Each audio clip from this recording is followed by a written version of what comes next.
નિર્ણાયક શ્રી તથા તમામ શ્રોતાગણો, મને પણ આવી જ રીતે એકદમ ઓચિંતું કહેવામાં આવ્યું હતું કે આપે પુસ્તક પરિચય આપવા નથી. હું કબૂલાત કરી રહ્યો છું કે ભણાવવા સિવાયના મેં એક પણ પુસ્તક વાંચ્યા જ નથી. હા, અમારે ત્યાં લાઇબ્રેરી ઘણી મોટી છે. મારા પત્નીને અને મને બંનેને પુસ્તકનો શોખ છે, પણ મેં એટલા બધા પુસ્તકો એવા છે કે જે મેં સાંભળ્યા છે. અમારે ત્યાં એવો રિવાજ છે કે રાતના લગભગ મારા પત્ની પુસ્તકો વાંચે અને હું સાંભળું. પરંતુ જ્યારે મને સમજાવવામાં આવ્યું કે આ પુસ્તક પરિચયમાં તમારે કેવી રીતે બોલવાનું છે, શું બોલવાનું છે અને તમે કેવી રીતે એનું વર્ણન કરશો, ત્યારે એક પુસ્તક મારા મગજમાં આવ્યું. આપણે જે વનિતા વિશ્રમમાં જ્યારે પુસ્તક મેળો યોજાતો હતો ત્યારે આ એક પુસ્તક માટે મેં જીત કરી હતી કે આ આપણે ખરીદીએ, દીકરી ભાગનો દરિયો. હું દીકરીનો જ બાપ છું અને આ પુસ્તક જ્યારે ખરીદ્યું, લગભગ 2000ની સાલમાં ખરીદ્યું હતું, ત્યારબાદ આ પુસ્તક ખરીદવા પાછળ મારો જે હેતુ હતો એ લગભગ 1997માં અભિયાનની અંદર 10 લેખકોનું એક અંક પ્રસારિત થયો હતો અને એમાં મોરારી બાપુનું એક મેં કથન વાંચ્યું હતું કે મોરારી બાપુ કહે છે કે જ્યારે એક બાપ પોતાની દીકરીનું કન્યાદાન કરે છે ત્યારે એ પોતાની દીકરીનો હાથ જમીનના હાથમાં નથી આપતો, પણ એ પોતાનું હૈયું કાઢીને આપે છે. આ વાંચ્યા બાદ મને આ ઘણા બધા લેખકો વિશે કે જે એમણે પોતાની પુત્રીઓ સાથેના સંસ્મરણો રજૂ કર્યા હતા એ વાંચવાની ઈચ્છા થઈ. પણ એ સમયે મારે ત્યાં અભિયાન આવતું ના હતું. પછી ત્યારે જોયું કે એ જ બધા લેખકો સાથે બીજા લેખકો ભેગા કરીને આ પુસ્તકમાં સમાવવામાં આવ્યા છે. ત્યારે આ પુસ્તક ખરીદ્યું. ત્યાર પછી અત્યારના પુસ્તકનું પરિચય આપતી વખતે જ મેં વાંચ્યું કે જેના સંપાદક વિનોદ પંડ્યા અને કાંતિ પટેલ છે. આ પુસ્તકની પ્રથમ આવૃત્તિ 1998માં રજૂ થઈ હતી. ત્યારબાદ 1998માં બીજી 3 વાર એની આવૃત્તિ રજૂ થઈ. તમે કહી શકો 1999માં 2 વાર, છેલ્લી 2000માં પણ રજૂ થઈ હતી અને ત્યારબાદ ઘણી બધી આવૃત્તિઓ એની બહાર પડી હશે. મેં જ્યારે આ ખરીદ્યું હતું ત્યારે આ પુસ્તક 200 રૂપિયાનું હતું. અત્યારે મેં જ્યારે જોયું ત્યારે 208 પાનાનું આ પુસ્તક છે, જેમાં એવું કહી શકાય કે એ સમયે શ્રી અનિલ જોશી અભિયાનના કાર્યાલયમાં ગયા હતા અને એમણે એવો વિચાર રજૂ કર્યો કે આ દીકરીઓ વિશે મારે કેટલાક પિતાઓ પાસેથી લખાવવું છે અને અભિયાને એ વિચારને સ્વીકાર્યો અને આ બધા 10 વ્યક્તિઓ, મોટા મોટા લેખકોએ પોતાની દીકરી વિશેના સંસ્મરણો આપ્યા. પછી વિનોદ પંડ્યા અને કાંતિ પટેલે ભેગા મળીને આ પુસ્તકમાં બીજા 26 દરિયા ઉમેર્યા. આમ આ પુસ્તકમાં તમે જોવા જશો તો અનુક્રમણિકામાં 36 લેખકો, જાણીતા સાહિત્યકારોએ પોતાની દીકરી સાથેના સંસ્મરણો આલેખ્યા છે. અને એક 37મો દરિયો છે શ્રી ભૂપતભાઈ વડોદરિયા. એ જ્યારે ભૂપતભાઈ વડોદરિયા વિશે મેં વાંચ્યું ત્યારે એમાં એવું હતું કે ભૂપતભાઈ વડોદરિયાના બહેન લીલાવતી મરણ પથારીએ હતા. એમની પાસે છેલ્લા જ કલાકો બાકી હતા. ત્યારે ભૂપતભાઈને કહે છે કે ભાઈ, મારી દીકરી મીનુ હું તને સોંપીને જાઉં છું, પણ સાથે સાથે હું તને આશીર્વાદ આપું છું કે તું ક્યારેય દીકરીનો બાપ ના બને, તને બીજી દીકરી ના જન્મે. ભૂપતભાઈ કહે છે કે આવું કેમ? કે મારી દીકરી તને આપીને જાઉં છું, તને જો બીજી દીકરી જન્મે તો મારી દીકરીને તારો પ્રેમ ઓછો. ભૂપતભાઈને ત્યારબાદ 4 દીકરા થયા, પણ એમણે પોતાની બહેનની દીકરીને પોતાની સગી દીકરીની જેમ જે મોટી કરી એના જે વર્ણનો આલેખ્યા છે, એમ કહી શકાય કે દીકરીનો બાપ ન હોવા છતાં જે એમના દીકરી પ્રત્યેના જે સંસ્મરણો છે એ અદ્ભુત છે. આમ આ 37 દરિયો, અહીંયા 37 દરિયાઓ ભેગા કરેલું આ એટલું સુંદર પુસ્તક છે, જેમાં એક આમ તો આ પુસ્તકને મેં લગભગ જોયું છે કે આ પુસ્તકને એક વખતમાં વાંચવા બેસીએ ને તો તમે એને પૂરું નથી કરી શકતા. કદાચ હું તો એનું એક પાનું પણ એકથી બેઠકે નથી વાંચી શકતો, કેમ કે તમે રડવા જ માંડી શકો છો. એમાં જયારે સાબુદ્દીન રાઠોડની જયારે મેં અંદર વાત સાંભળી ત્યારે એમણે કીધું કે હું સ્ટેજ ઉપર બેસીને તો બધી જાત જાતની ઘણી વાતો કરું છું ને દીકરી વિદાયના ઘણા પ્રસંગો વર્ણવું છું, પણ જયારે સાચેમાં દીકરી વિદાય કરવાની આવી યાસ્મીન, અને એ જયારે મેં જોયું ને ત્યારે મને ખ્યાલ આવ્યો કે સ્ટેજ પર બેસીને બોલવું અને જાતે અનુભવવું એમાં આસમાન જમીનનો ફરક છે. અને ત્યારબાદ જયારે મેં એ ફકરો આગળ વાંચ્યો, હું વાંચી નતો શક્યો, કારણ કે યાસ્મીનના લગ્ન બાદ યાસ્મીન મૃત્યુ પામી અને જયારે સાબુદ્દીન રાઠોડ પોતાની દીકરીની કબર પર કફન ઓઢાવવા જાય છે ત્યારે એની માનસિક પરિસ્થિતિ બહુ જ ખરાબ હોય છે. આવા એટલા બધા પિતાઓ છે કે જેણે પોતાની દીકરીના સંસ્મરણો આલેખ્યા છે. મારા માટે આ પુસ્તક 2020માં એક મારી દીકરી સમાન થઈ ગયું હતું, કારણ કે 2020માં મારી દીકરી કોરોના સમયે એમડી કરવા જામનગર ગઈ હતી.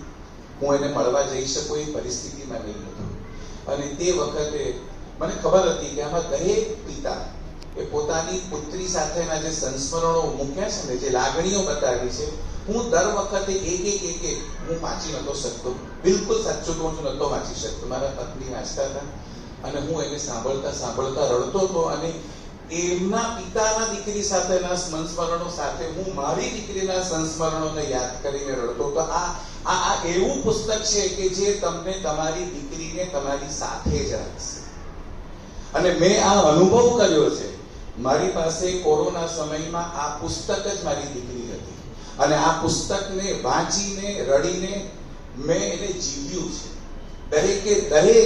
દરેક પિતાના પોતાને પુત્રી સાથે, પિતાને પુત્રી વાલી જ હોય છે, પુષ્કળ વાલી હોય છે, પણ દરેક પિતાની પાસે પુત્રીના એવા સુંદર સંસ્મરણો હોય છે કે જે એ વાગોળવા ઈચ્છે છે.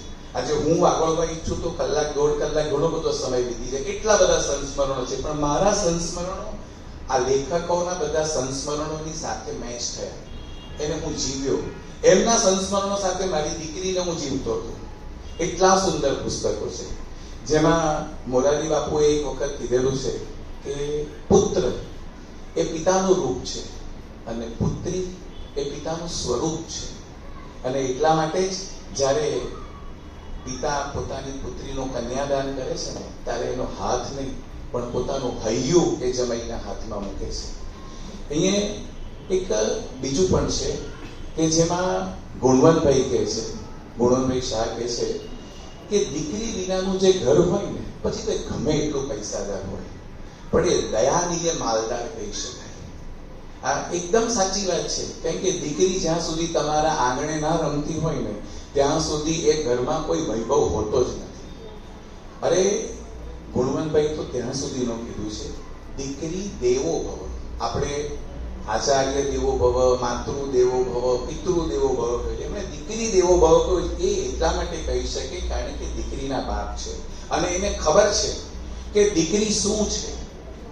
અને આમાં એક જે કહી શકાય એવું છે ને કે જ્યારે એક પુત્રી પરણે છે ને, તે વખતે એ પિતા કઈ હાલતમાં હોય છે. આમ તો આપણે બધાને ખબર છે કે પિતા એટલે અહંકાર, પરંતુ જ્યારે પુત્રી પરણે છે એ જ વખતે પિતાનો અહંકાર એ માતૃત્વ પદ પ્રાપ્ત કરે છે, અને પિતાનો અહંકાર જેનો અહમ છે એ જો ઓગાળી શકે એવું કોઈ હોય તો એ માત્ર દીકરી છે.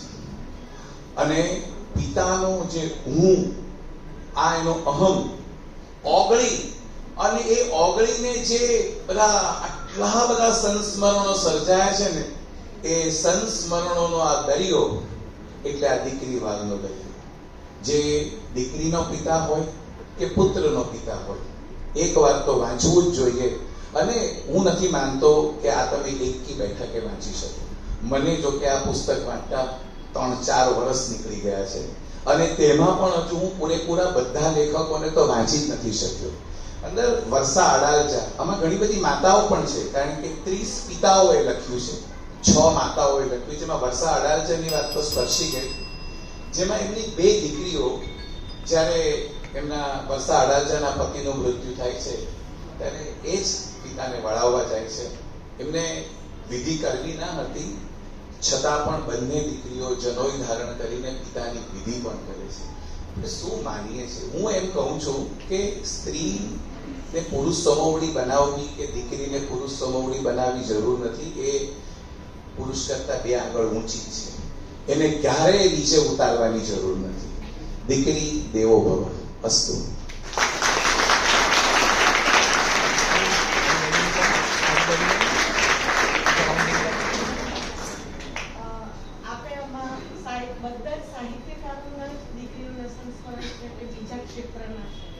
આમાં બધા સાહિત્યકારોના ફક્ત દીકરી સાથેના જ સંસ્મરણો છે, ફક્ત દીકરી સાથે. તમને શું લાગે છે કે પુરુષોના જ કેમ વધારે લીધા છે, સ્ત્રીઓનો ઓછા? કદાચ એવું કહી શકાય કે મોટે ભાગે મમ્મીને દીકરો ઘણો વધારે વાલો હોય છે અને પિતાને પુત્રી વધારે વાલી હોય છે, નેચરલ છે. અને કદાચ સ્ત્રી પોતાની પુત્રી વિશે, જે માતા પોતાની પુત્રી વિશે જે કહી શકે ને એના કરતા પિતા પોતાની પુત્રી વિશે વધારે કહી શકે. તમે કદાચ જો કોઈ પણ મમ્મીને પૂછશો ને તો પોતાની દીકરીના તમામ શોખ એને કદાચ ખબર હશે, પણ દીકરીની નબળાઈ એના પિતાને જ ખબર હશે. એટલે પિતા પાસેથી એ લોકોએ વધારે લીધા છે અને માતા અંદર છ જ છે. તમને બેસ્ટ કયું લાગ્યું આટલા બધા દરિયામાં? મારા આટલા બધા દરિયામાં બેસ્ટ મોરારી બાપુ જ લાગ્યા હતા, કારણ કે એ જ વાંચીને હું આ પુસ્તક લેવા માટે પ્રેરાયો હતો. અને હું જ્યારે પણ આ પુસ્તક વાંચું છું, મોરારી બાપુને પહેલા વાંચું છું, એ વાક્ય એમનું પહેલું વાંચું, ત્યાર પછી બીજાને વાંચું છું, કારણ કે મને ખબર છે કે એ દીકરી અહીંયા જ વસે છે. અને જ્યારે મેં પણ મારી દીકરીનું કન્યાદાન કર્યું, આજે 2020માં એ ભણવા ગઈ જામનગર, ત્યારથી માંડીને હજુ આવી જ નથી, ત્યારથી જ લગ્ન થયા, હજુ પણ ભણે જ છે. તારે એવું થઈ ગયું કે મેં તો 2020માં જ દીકરી વિદાય કરી હતી, પણ એ 2020 ને 21નો જે ગાળો હતો એ આ પુસ્તકે મને સાચવી લીધો હતો, જે એના માટે એમ કહી શકાય કે એ દીકરી બનીને મારી સાથે રહ્યું હતું. મેં એક પણ પાનું જાતે નથી વાંચ્યું મેડમ, એક પણ પાનું જાતે નથી વાંચ્યું. મારા પત્ની જ વાંચતા હતા અને હું સાંભળતો હતો, અને સાંભળતા સાંભળતા બસ હું રડતો. એક તમને એવું લાગે કે આ પુસ્તકમાં આવું હોત તો સારું, તમારા દ્રષ્ટિકોણથી થોડી ઘણી કોઈ મર્યાદા હોય? મને કોઈ મર્યાદા નથી લાગી, મને એ પૂર્ણપણે દીકરી લાગી છે. તો એવું કેવું કે દીકરી જ વારનો દરિયો, આ બધા દીકરાઓ છે દીકરાઓ આમાં દીકરી વાલનો દરિયો તો દીકરા કઈ ઓછા નથી. દીકરા બધા જ મા બાપને પણ બહુ ગમતા હોય છે, માતા પિતા બંનેને બહુ ગમતા હોય છે, એટલો જ પ્રેમ કરે છે. હું મારા મા બાપનો એકનો એક દીકરો છું અને હું મારા મા બાપને એટલો જ પ્રેમ કરું છું. આજે મારા મમ્મી લગભગ 14 વર્ષથી પથારીવશ હતા અને 2020માં એટલા પથારીવશ થયા કે દીકરીને જામનગર મૂકવા ગયા પછી હું એને કદી લેવા નથી જઈ શક્યો, ડ્યુ ટુ માય મધર. મેં કદી સુરત છોડ્યું ના હતું. એટલે દીકરા કરે જ છે, પરંતુ બાપને પણ દીકરી એ ખૂબ બહુ મોટી સંપત્તિ કહી શકાય છે. અને દીકરીની સામે બાપ હંમેશા નાનો જ રહે છે અને એટલા માટે દીકરીને કે દીકરો કે દીકરી આવે ને ત્યારે એ નાના કહેવાય છે, એ કદી મોટો નથી થઈ શકતો. આપણું લોકગીત છે એ બહુ જાણીતું